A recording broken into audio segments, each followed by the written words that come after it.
Torturan, sige, for the sake ng ano lang na. So, ngayon, yun yung sinasabi ko.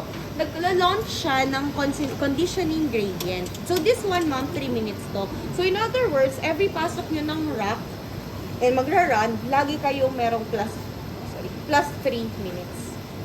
Okay? So, yun yung sinasabi ko na mas maganda na batch running. Kasi kunyari, isa-isa lang niraran ninyo.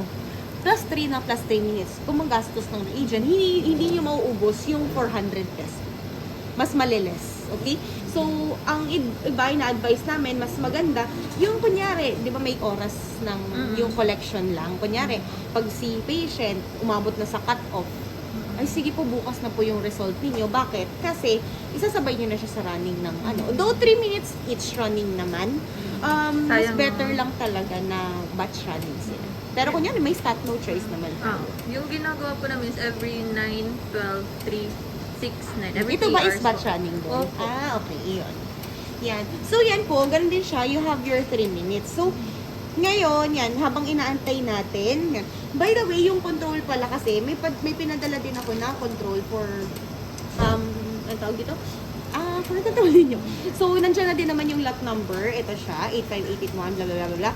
And then, so, you have your low and high. So, paano ba mag-prepare ng control? Remember, ang kailangan nyo lang 5 UL. So, 50 UL naman tong ano. So, madami-dami to. So, kuha lang kayo ng 5 UL niyan. Then, 1,500 UL ng wash UL.